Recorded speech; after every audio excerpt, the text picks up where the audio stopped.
जयराम की सुनो पुकार, हर बूथ पर जोड़ो 100 परिवार। झारखंड मांगे जयराम अभियान के तहत इसी नारे के साथ हम लोग मैदान में जाने वाले हैं और ये हमारा नारा पूरे झारखंड के गांव-गांव तक पहुंचेगा। और जयराम की पुकार सुनने के बाद झारखंड के एक पोलिंग स्टेशन पर 100 परिवारों को जोड़ने का अभियान आज से शुरू किया जाता है। हमारे बीच कुछ और साथी ज्वाइन करेंगे, प्रदीप नेहरू जी, गोल्डी जी और अशोक। बदला है कि माइंडसेट वही है।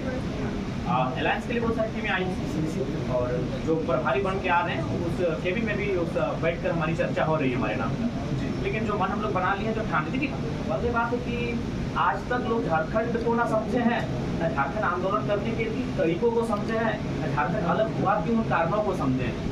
देखिए, अगर आप झारखंड आंदोलन को समझ रहे हैं तो आपको भी मालूम है, आपको 1985 का दौर जाना होगा, 90 का वो दौर जाना होगा, निर्मल दा की शहादत को समझना होगा।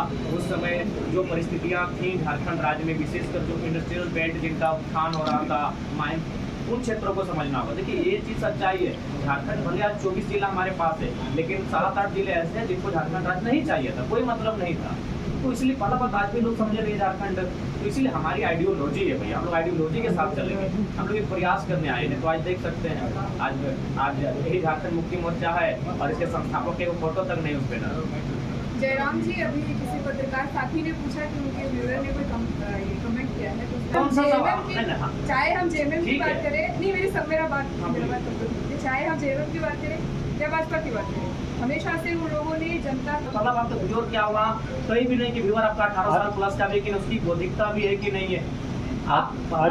आदिवासियों में रुचि भी कम दिख रही है आपके साथ जुड़ने में। मुख्यमंत्री भी तो पलामू में नहीं है, हेमंत सोरेन पलामू में नहीं है, नहीं हेमंत सोरेन भी पलामू में नहीं है, जेएमएम पलामू में नहीं है, बीजेपी कोल्हान में नहीं है। आपने उस सवाल का जवाब से किया, रुचि देखिए समय लगेगा। जब जो गठबंधन के सामने दिल्ली तक अपनी फरियाद लेकर पहुंचे है, अंदर की बात है। पिछली बार आपने इरफान अंसारी का जिक्र किया था, वो भी एक बार मंत्रिमंडल में इंक्लूड हो रहे हैं, उनके लिए कुछ सजेशन करने का कमेटी पर ना करें और गंभीर मामले हैं तो उठाएं। विशेषकर संस्थान करना का जो प्रबंधन वहाँ से आते हैं, वहाँ जो समस्याएँ बढ़ रही हैं, समस्याओं का निदान करेंगे। चंपई सोरेन को हटाने को लेकर के राजनीतिक चश्मे से ये देखा जा रहा है कि जो संथाल के आदिवासी हैं उनका कहीं न कहीं अपमान हुआ। आप किस तरह से स्वाभाविक है, अपमान माना जा सकता है कि वृद्ध नेता और उस समय के जो विरोधी का दौर था, निर्मल दा का दौर था, तो वो मेरे साथ 3 महीना का जो समय बचा था, माननीय प्रधान मुख्यमंत्री को उतना सही तरह करना चाहिए। आपकी पार्टी का 6 तारीख को शायद रजिस्ट्रेशन कंप्लीट होने वाला था, क्या वो प्रक्रिया संपन्न हो रही है? जी, लगभग संपूर्ण हो चुकी है। या परसों हम लोग का टीम का बुलावा है, हमारी टीम जो हैंडल कर रही है वो हमारे व्यूवर्स तक के हैं, ठीक है। कौन सा काम हमारा आदिवासी विरोधी है? कोई बयान हमारा आदिवासी विरोधी, हमारा कोई काम सिर्फ बयान से नहीं होता। तो फिर आप इतने बड़े पत्रकार हैं, इतने बड़े कक्ष में बैठे पत्रकारों के बीच और एक व्यूअर की कमेंट को उठा लिया, आपके पास कोई तर्क ही नहीं है, तो नहीं लगता है आप अपना भी समय जाया कर। मेरा भी आदिवासी मुआवजा दिलाएं 15 लाख का, वो आदिवासी परिवार था, भूमिज परिवार को हम 26 लाख का मुआवजा दिलाए।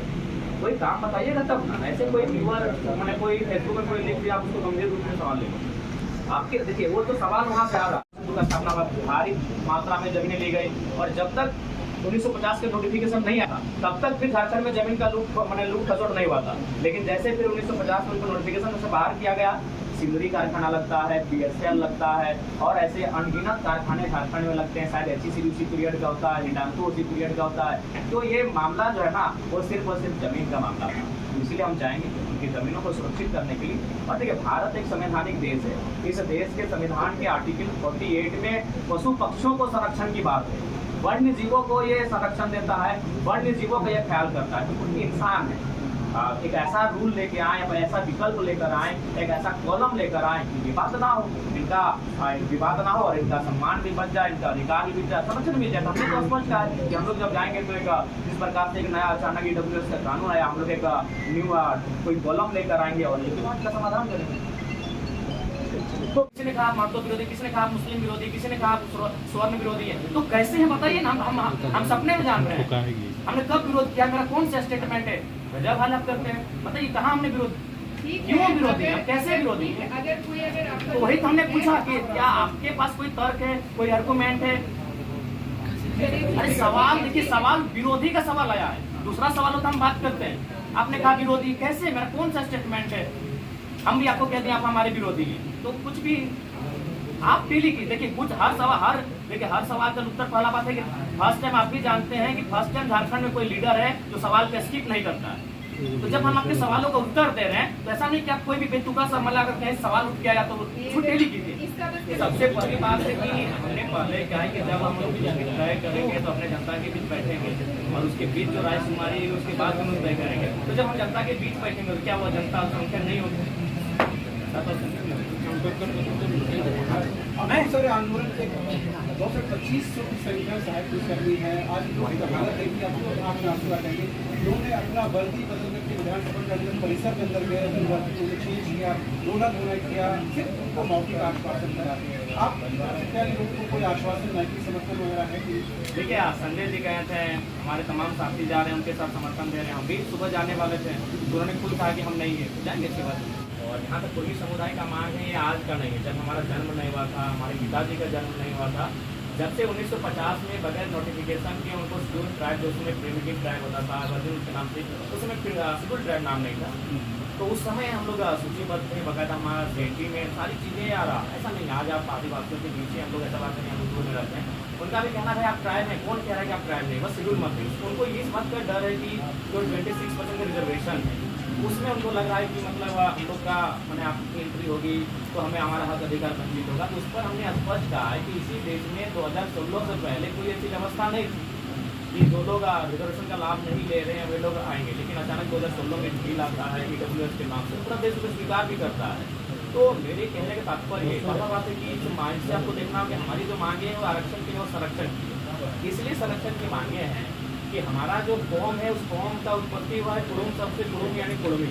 तो हम लोग का संबंध है कोड़ना यानी मिट्टी। तो आज अगर सबसे ज़्यादा अगर आप बात करें झारखंड में अगर जमीन किसी उद्योग धंधे में माइंस में गया है तो नो डाउट हमारे कौम का गया है। क्यों गया है? इसी कारण कि उनको नोटिफिकेशन के बिना इसीलिए हटाया गया था। मैं आपको एक तर्क फिर दे रहा हूँ। 1907 में जब 1908 में जब खेती कानून बना, 1907 में आपका डरा जब से पूरा सामना हुआ, भारी मात्रा में जमीन ली गई और जब तक 1950 का नोटिफिकेशन नहीं आया था तब तक भी झारखंड में जमीन का लूट खसोट नहीं हुआ था। लेकिन जैसे फिर 1950 में उनको नोटिफिकेशन में से बाहर किया गया, सिंदरी कारखाना लगता है, BSL लगता है और ऐसे अनगिनत कारखाने झारखंड में लगते हैं। शायद HECL उसी पीरियड का होता है, हिडाल्को उसी पीरियड का होता है। तो ये मामला जो है ना वो सिर्फ और सिर्फ जमीन का मामला था। इसीलिए हम चाहेंगे कि जमीनों को सुरक्षित करने के लिए। और देखिए भारत एक संवैधानिक देश है। इस देश के संविधान के आर्टिकल 48 में पशु पक्षियों को संरक्षण की बात है, वन्य जीवों को ये संरक्षण देता है, वन्य जीवों का ये ख्याल करता है। तो कोई इंसान है एक ऐसा रूल लेके आए, ऐसा विकल्प लेकर आए, एक ऐसा कॉलम लेकर आए कि विवाद ना हो, इनका विवाद ना हो और इनका सम्मान भी बच जाए, इनका अधिकार भी मिल जाए, संरक्षण मिल जाए। हमने तो स्पष्ट है कि हम लोग जब जाएंगे तो एक जिस प्रकार से एक नया अचानक EWS का कानून आया, हम लोग एक न्यू कोई कॉलम लेकर आएंगे और ये विवाद का समाधान करेंगे।